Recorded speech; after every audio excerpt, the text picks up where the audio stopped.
Okay, our recording is in progress. And now I'm going to pin our page of notes, and I'm ready for your first question. Okay, I was just trying to go over the special homework. Um,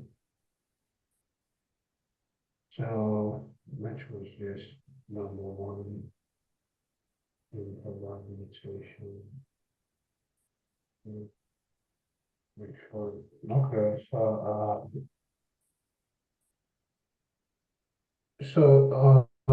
number two. Okay, problem number 2. So you're asked to use interval notation. Yes. Did you read problem 1? Yeah. The So problem 1 Mhm. shows you a chart that explains the difference between interval notation and descriptive notation, right? Did you understand the way that works? I kind of do. I mean, I try to solve number one. Well, I solved number one, not tried to. So which ones were missing? Uh, so say A equals X belongs to Z such that -2 is less than X and X is less than or equal to 3. So Okay, and it's not X and Z, it's X and the reals. These are real intervals. These aren't just integers. for the number one, And number 2, both of them. okay. Okay, I don't understand that part. You do not understand that part. Yeah, because I was thinking you're just looking for integers, which It's not integers. It's not integers. Let's talk about it. okay.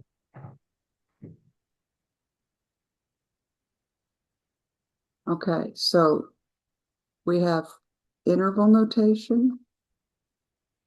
Are you hearing an echo? No. Good. And descriptive notation.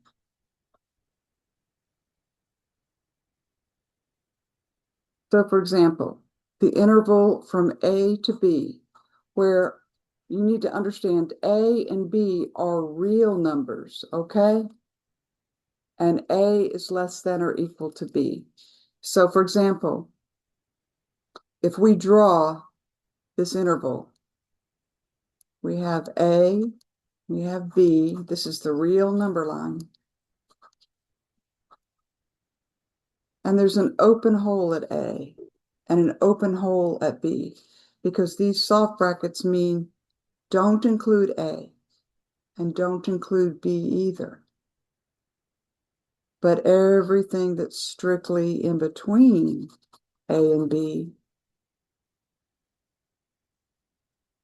would be the X in this interval. So this is the set of X in the reals such that A is strictly less than X is strictly less than B.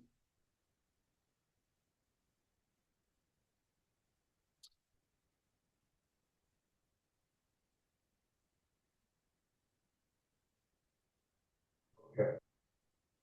So We're not including A and B. So for example, if it was from -1 to 5, okay? So A is -1 and B is 5. We're looking at all the real numbers that are strictly between, strictly less, let's say -1 is strictly less than X is strictly less than 5. So if we drew the number line, here's 0, here's -1. Let's put 5 over here to the right. It's all the real numbers, not including -1 and 5, that are between -1, and 5. So there are lots of real numbers in there that aren't integers, okay? The integers are in there, but there are lots of real numbers that aren't integers that are in this interval. For example, pi is a real number, and it's just a little bigger than 3, and it's one of the elements that's in this interval because it sits right there. 1/2 is a real number that's in this interval because it sits between 0 and 1. So this interval has infinitely many elements, not just 0, 1, 2, 3, and 4. There are infinitely many real numbers that are in that interval. Does that make sense? Yes. Yeah. Now, if you want to include the endpoints, then you use square bracket, A, comma, B, square bracket, you see?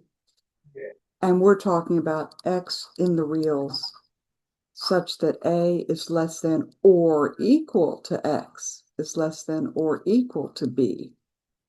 So that means we're including the endpoints A and B, so it's closed holes. But we're also including all the real numbers that are between A and B as well. So there are infinitely many real numbers in here as long as A is strictly less than B.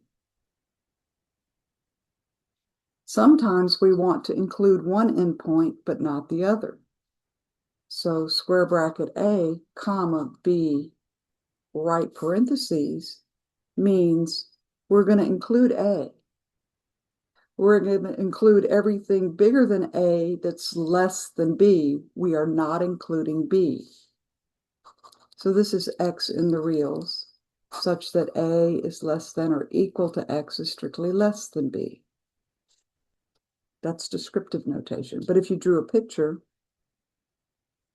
and here's A, and here's B, and these are the reals, we are including A because it's a square bracket, so put a closed hole there.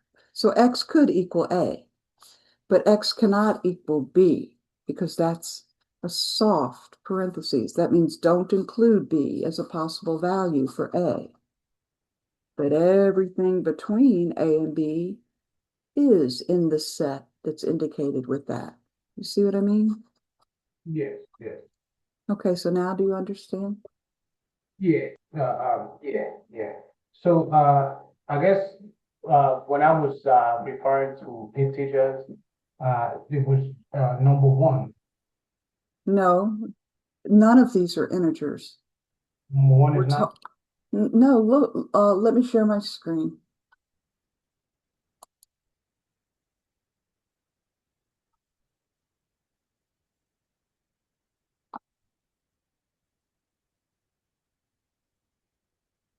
Look. Oh, here, this set right here is integers. Okay, because I want you to see the difference between a set of integers and a set of real numbers written in interval notation. So you're right. Here I ask you to express this set as a list, right? Do you know what numbers are in set A? So I had, -1, 0, 1, 2, 3. That's correct. Good. But then, I'm so sorry, I forgot I had that problem in there. But then when we want to talk about real numbers, there's so many of them. These sets cannot be expressed using set roster notation or list notation. There's just too many numbers, right? And these intervals are infinite sets, okay? All these here, like this one and this one, they're all infinite sets, not just integers, okay? Because the set is the reals. That's the real number. Okay. So there's a big difference between sets of integers and sets of reals. Okay, because the integers are just whole numbers, That's right. and the real numbers could be decimals and things of, the fractions and all that stuff, not just real numbers. That's right. Okay. So, They could be irrational numbers. They don't even have to be decimals. Pi, for example, does not have a decimal expansion, right? The number pi is not rational. You can't write it as a decimal that ends. Its decimal expansion goes on forever. That's what an irrational number is. So even the irrational numbers are in these intervals, okay? Not just the rationals, not just fractions, but irrational numbers like e and pi and e over 2 and pi over 4, right? And things of that nature. okay, okay.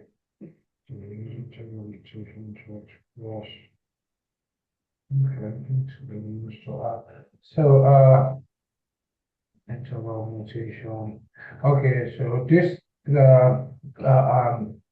number 2B is in descriptive notation, and they just want me to write it in express it as interval notation. Correct. Okay, and And the key thing to look at are the boundary numbers, right? -2 is the lower boundary. 3 is the upper boundary. And then you look at the symbols. Here, let me share my screen again.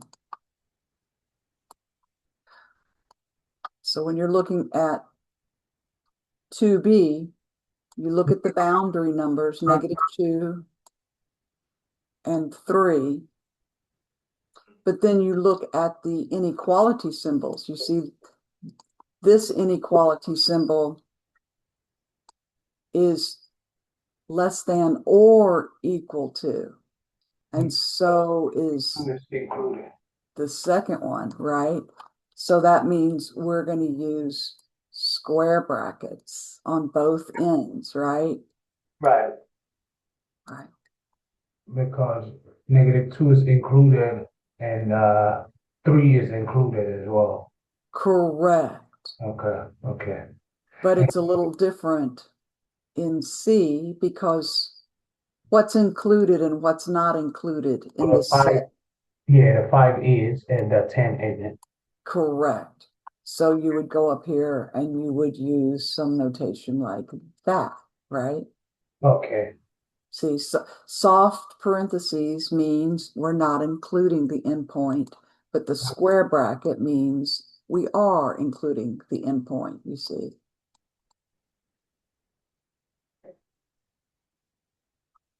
And then the last one, well, there's something interesting happening with 2D, yes, the last problem in problem 2, because there's this infinity symbol.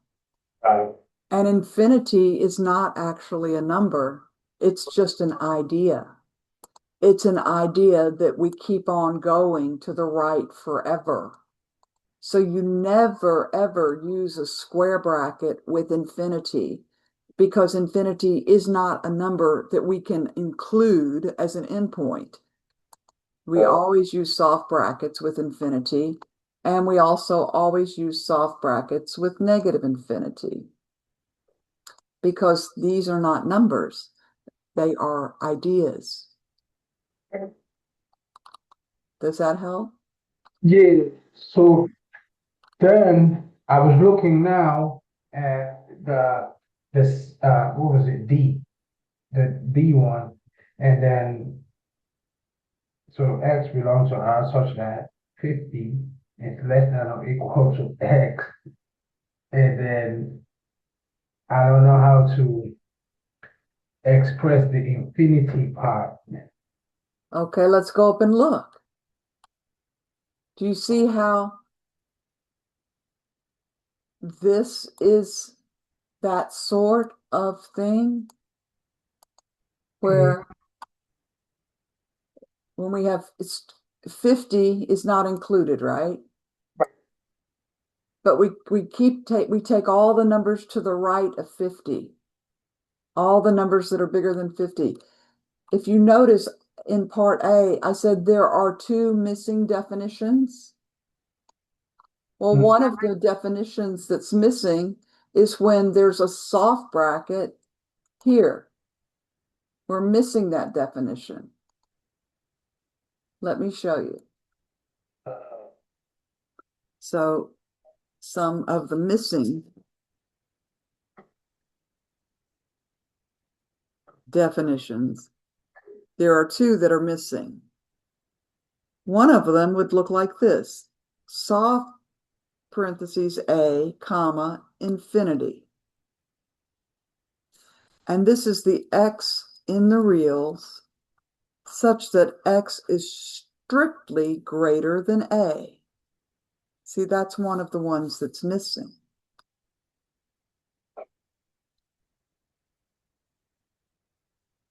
And let's take a look again at this chart.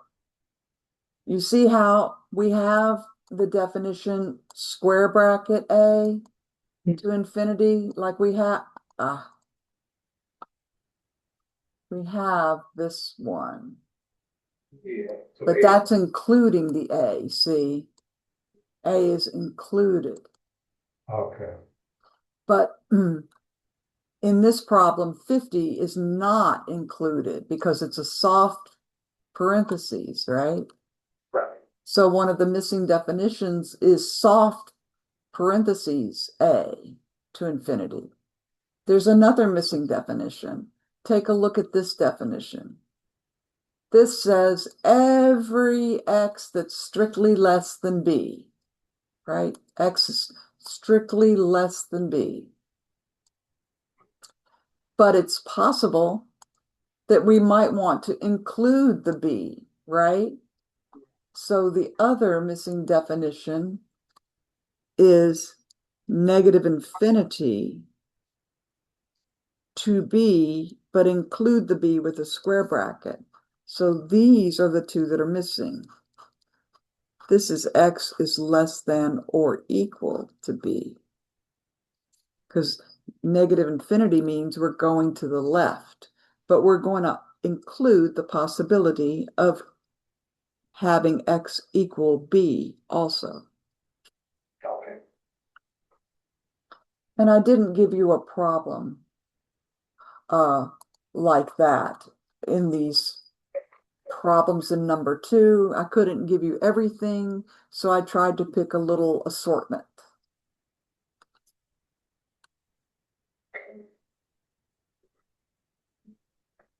Do you feel like you understand interval notation now? Yeah. Very good.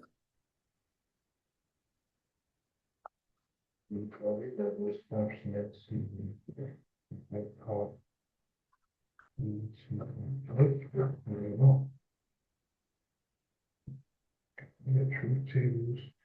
Okay, yeah, the rest of them, I think I can, look at the notes and be able to figure those out.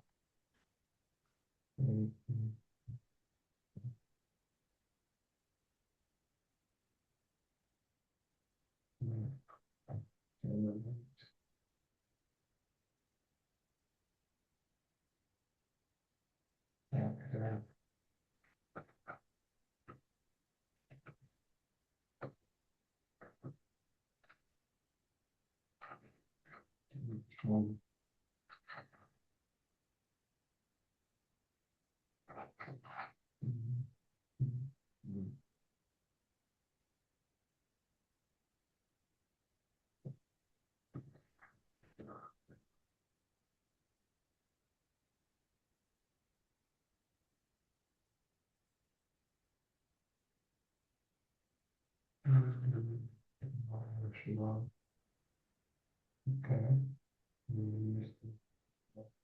Okay, yeah, Professor, those are the only questions I had.